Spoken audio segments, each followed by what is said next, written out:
Bonjour à tous, je m'appelle Pierre Maudet. Dans ce webinaire, aujourd'hui, nous allons voir comment utiliser la pointeuse des temps, comment pointer du temps de travail et gérer le temps de travail et les absences, les rapports de travail et le gestionnaire de réunion.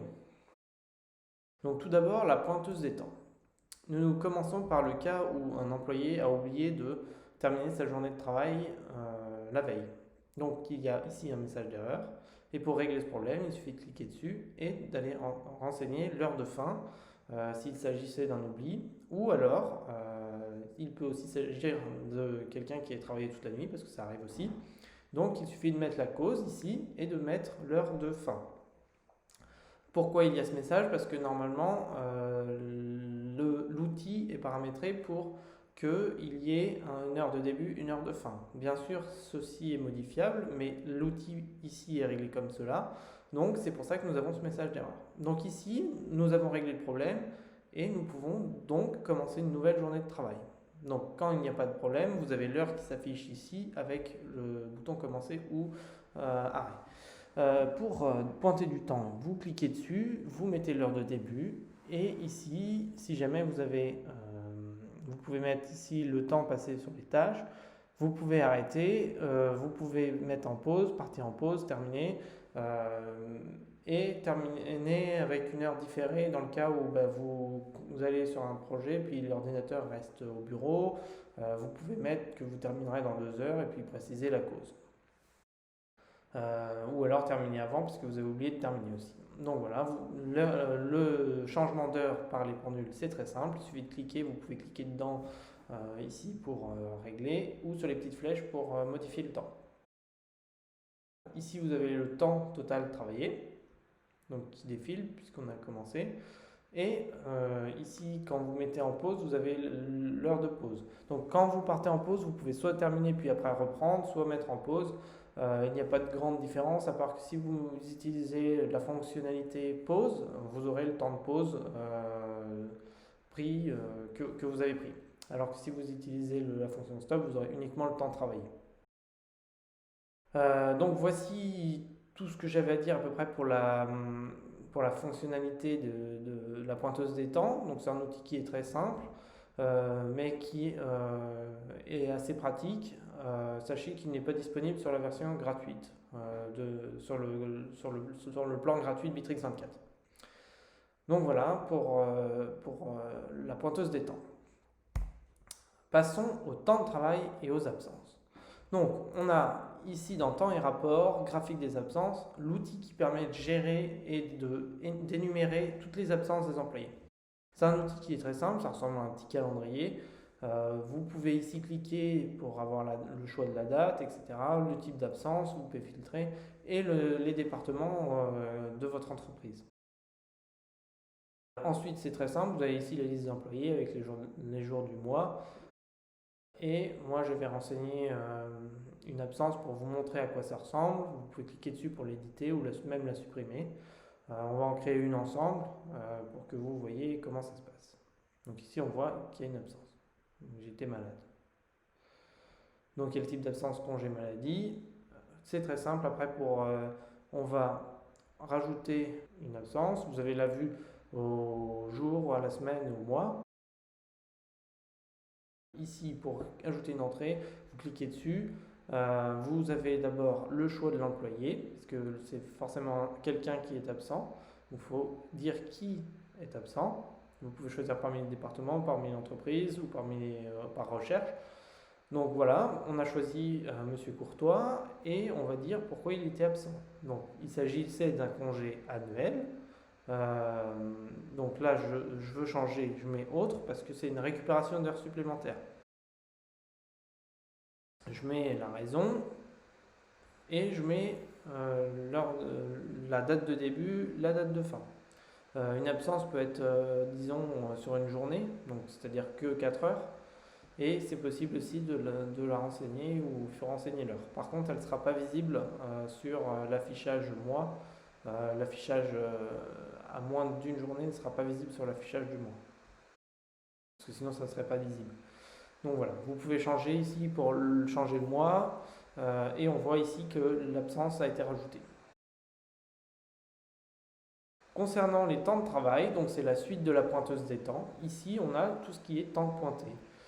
Ici, je vois que j'ai été absent, donc on revoit les absents. Ici, j'ai le temps de travailler de la journée. J'ai le pointage de départ, le pointage de fin. Et ici, je vois, j'ai un message d'erreur. Donc, ça veut dire que Madame Reynaud, elle a changé le temps manuellement. Donc, c'est-à-dire qu'elle a pointé une heure de début, une heure de fin. Il y a quelque chose qui n'allait pas et elle a modifié. Donc voilà, c'est pointage arrivé, pointage de départ. Effectivement, c'est un oubli.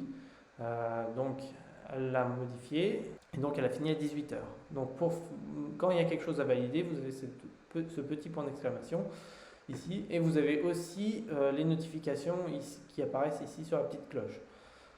C'est un outil qui est très simple et qui est très visuel, puisque vous l'avez ici, vous l'avez là, et vous l'avez aussi dans le fil d'actualité. Donc c'est pour vous rappeler, pour vous indiquer tout ce qui nécessite intervention de votre part. Donc ici on est dans le calendrier, enfin dans l'emploi du temps par défaut, dont je parlais tout à l'heure. Voici pourquoi le message d'erreur est apparu tout à l'heure, parce que l'heure de fin est programmée à 18 heures. Donc ici je vais changer, je vais mettre que les horaires d'entreprise c'est 8h, 17h avec une pause de 1h à midi.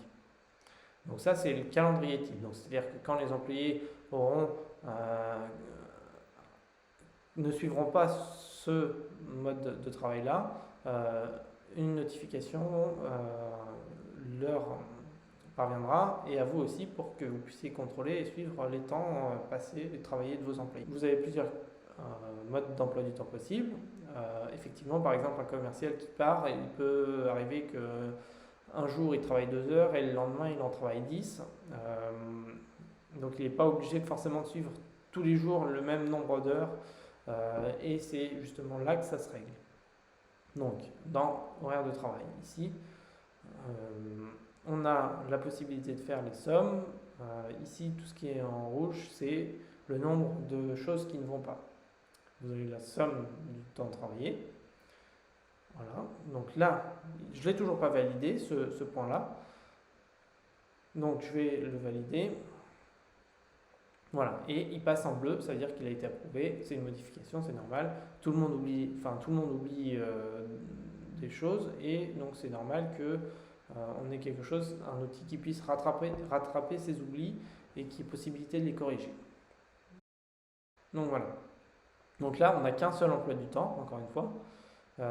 Donc, ce qu'on va faire, c'est qu'on va en créer un deuxième. Donc là, je vais sélectionner un employé à qui cet emploi du temps s'applique, en gros. Et c'est important parce que une fois qu'on va créer cet emploi du temps, l'autre ne s'appliquera plus. Donc, c'est-à-dire que l'emploi du temps, par défaut, s'applique à tous, sauf à ceux qui ont un autre emploi du temps. Donc là, j'applique l'emploi du temps au département de vente. Donc, je l'ai choisi ici. Donc, c'est une période. Ici, c'est le type d'emploi du temps. Donc, est-ce que c'est fixe, est-ce que c'est flexible? Là, je vais mettre emploi du temps de l'effectif de vente, par exemple. Et donc, le nom, c'est juste pour pouvoir les repérer facilement, mais c'est bien de donner un nom qui est informatif. Et donc, voilà. On l'a créé, on l'a dans la liste de nos emplois du temps. On peut retourner, on peut le modifier, on peut le supprimer et on peut rajouter des personnes auxquelles il s'applique. Ici, on a appliqué à tous sauf au personnel à qui ils ont un autre emploi du temps. Les horaires de travail, ici, donc on peut changer, on peut avoir accès aux emplois du temps pour les modifier. Donc il suffit de cliquer sur la petite molette ici, puis d'avoir on a la liste des emplois du temps. Donc celui-ci, c'est celui qu'on a créé. Et l'autre, c'est celui qui est par défaut. Voici pour du temps de travail et les absences. Donc pour les rapports de travail. Les rapports de travail, c'est un outil qui est très simple et qui est assez pratique. Donc vos employés ont cette fenêtre qui apparaît lorsqu'ils ont besoin de taper un rapport. Et ici, on voit bien que c'est le rapport de Madame Valérie Reynaud qui m'est adressé. On a ici la personne qui tape son rapport, le plan de toutes les tâches qu'elle a faites. Vous pouvez joindre des fichiers, vous pouvez joindre des tâches qui font partie de l'outil tâches, et ça permet d'avoir des liens directs. Voilà. Si jamais vous êtes en train de faire quelque chose et que vous n'avez pas le temps de taper le rapport immédiatement, vous pouvez le reporter. Donc c'est-à-dire que dans 1 heure, cette fenêtre apparaîtra. Vous pouvez l'enregistrer et continuer plus tard, et vous pouvez l'envoyer quand vous avez terminé. Donc c'est un outil qui est paramétrable, puisque vous pouvez choisir la fréquence des rapports de travail.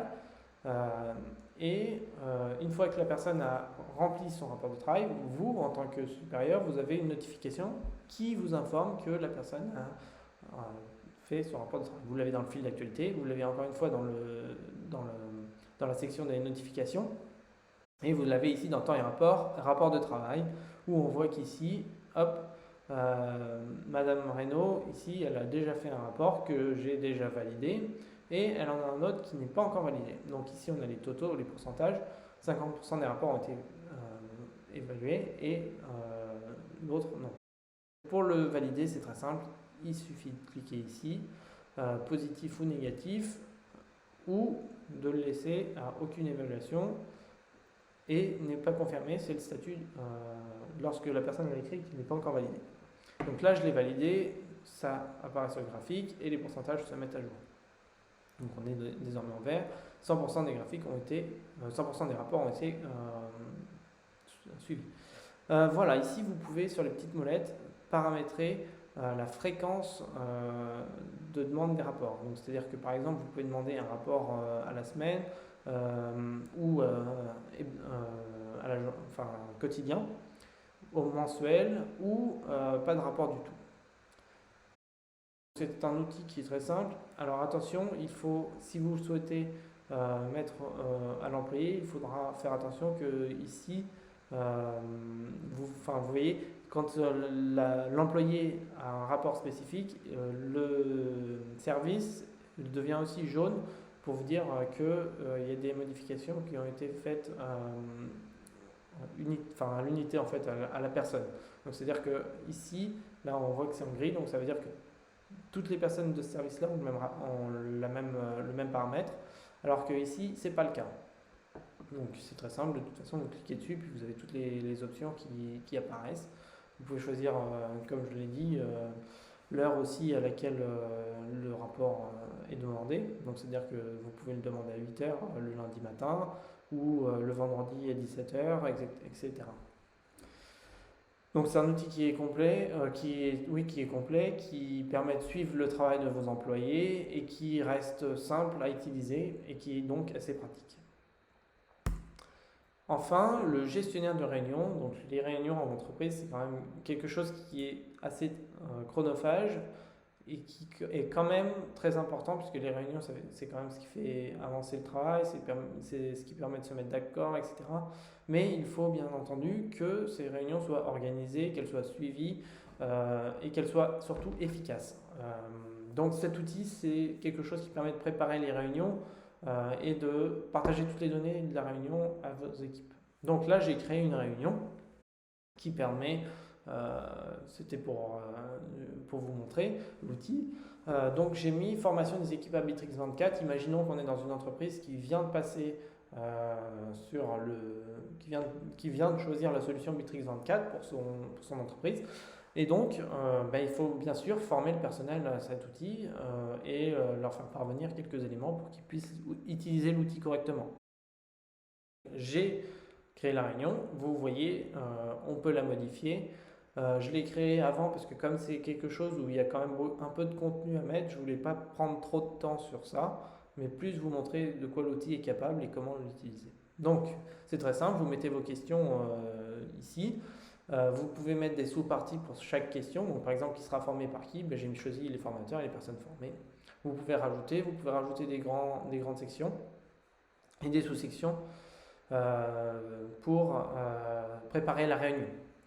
Donc, ici, vous pouvez même supprimer une fois que c'est créé. Il suffit de cliquer sur la petite croix ici, à droite, et ça supprimera les sections. Parce qu'effectivement, des fois, on a créé ça, mais en fait, après, on se rend compte que ça ne sert à rien ou que ça n'avait rien à voir. Donc, on laisse la possibilité de supprimer après.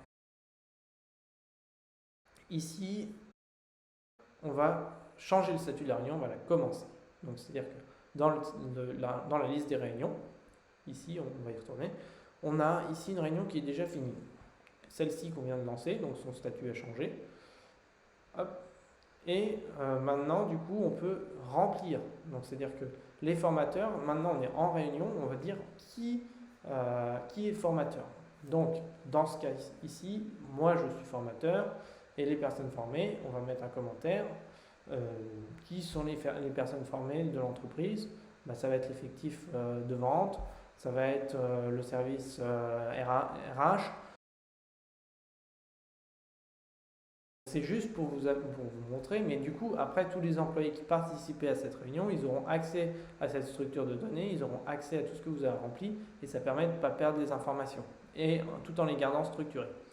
Une fois que vous avez traité ce point, vous pouvez le cocher, ça le raye, ça vous montre ce qui reste à traiter, et c'est assez pratique pour suivre le déroulé de la réunion, pour suivre ce qui reste à traiter. Et ça permet aussi de ne pas s'écarter du sujet, parce que comme vous avez listé tous les sujets, vous pouvez suivre la trame. Alors, évidemment, dans les réunions, il y a toujours des choses qui n'ont pas été prévues, donc c'est pour ça que vous pouvez rajouter par exemple quelque chose qui n'avait pas été prévu. Donc, par exemple, on n'avait pas pensé à répondre à la question au temps prévu pour avoir une maîtrise complète du logiciel. Donc, on peut rajouter ce point-là. Et ici, en bas, vous avez tout ce qui est résumé de réunion, grossièrement tout ce qui a été décidé de la réunion. Donc là, tous les matins, des groupes de 3 personnes iront en formation dans la salle de réunion par groupe de 3 afin d'être formés à l'utilisation du logiciel. Voilà, vous tapez ça. Vous avez ici tout ce qui est outils de traitement de texte, vous pouvez changer, mettre en gras, etc. On retourne ici, on termine la réunion. Donc on peut toujours la reprendre si jamais il y avait quelque chose qui... Parce que des fois une réunion se déroule en plusieurs fois. Donc là on voit, elle a changé de statut. Elle est au statut accompli. Donc voilà, on voit ici qu'on a bien tapé tout ça. Ça a été traité. Il y a visiblement des points qui n'ont pas été traités, qui peuvent du coup être complétés après. Et c'est un outil qui quand même permet d'augmenter la productivité des réunions et de bien suivre une trame, donc ce qui permet de quand même améliorer l'efficacité des réunions en entreprise. Et c'est quand même un point qui est très très important parce qu'en entreprise, les réunions sont souvent chronophages et pas toujours très efficaces. Donc c'est un outil qui est très utile et très pratique. Merci beaucoup pour votre attention. N'hésitez pas à nous poser des questions si vous avez des questions par rapport aux outils que vous avez vus dans ce webinaire. N'hésitez pas à suivre notre chaîne YouTube parce qu'on rajoute régulièrement des webinaires. Si jamais vous avez des questions, n'hésitez pas à revenir vers nous. Si vous avez des suggestions aussi, ça nous permet d'améliorer notre produit et de pouvoir répondre à vos demandes. Je vous souhaite une bonne journée à tous et bon courage pour le travail.